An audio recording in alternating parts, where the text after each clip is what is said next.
Lalu kita akan melihat di dalam peraturan ini tersebut juga kita bisa melihat definisinya. Apakah itu yang dimaksud dengan upah minimum, apa yang dimaksud dengan upah pokok, ini dijelaskan semuanya. Sehingga ketika perusahaan membuat kebijakan atau definisi di dalam peraturan perusahaannya, maka perusahaan tidak boleh tidak mematuhin daripada peraturan daripada Undang-Undang Nomor 13 Tahun 2003 tersebut. Lalu kita melihat di dalam penentuan upah, perusahaan itu juga ada memenuhi peraturan yang namanya itu upah minimum ya, upah minimum kerja. Upah minimum kerja tersebut siapa saja penentunya?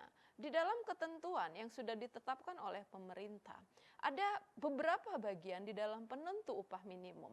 Yang pertama itu adalah serikat pekerja yang merupakan perwakilan daripada karyawan yang menyatakan yang menyampaikan aspirasi daripada karyawan, lalu ada perwakilan daripada serikat perusahaan, serikat pengusaha, lalu ada perwakilan daripada pemerintah.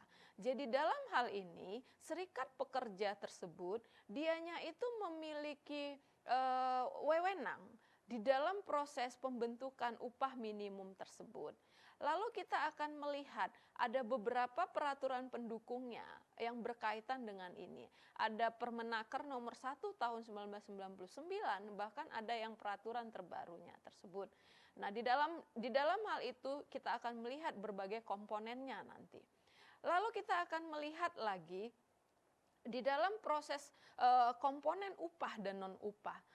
Di dalam peraturan juga dikatakan bahwa kalau kita bicara tadi komponen upah, itu tersebut nanti ada yang gaji pokok, ada yang dikatakan di situ adalah upah pembayaran lembur.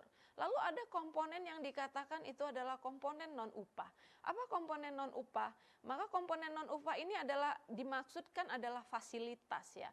Fasilitas apa yang diperoleh oleh karyawan ketika dia memiliki hubungan kerja dengan organisasi.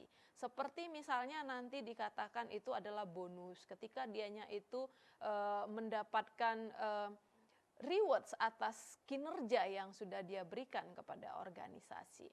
Ini adalah upah yang tidak dibayar, tadi saya sudah menjelaskan. Apa yang dimaksud dengan upah tidak dibayar. Jadi saya ingin melakukan summarize atau ringkasan dari materi ini adalah untuk pertemuan kedua. Ketika organisasi mendesain kompensasinya, maka dia harus merujuk kepada peraturan yang diberikan oleh pemerintah. Ketika perusahaan mendesain kebijakan strategiknya, kompensasi strategiknya bertentangan dengan peraturan pemerintah, maka dia akan memiliki dampak atas tindakan yang dilakukan. Sehingga ketika kita akan mendesain, pertama yang harus kita lakukan adalah mengecek atau mencari tahu informasi terkini terkait peraturan perundang-undangan yang mengatur tentang upah dan juga non-upah.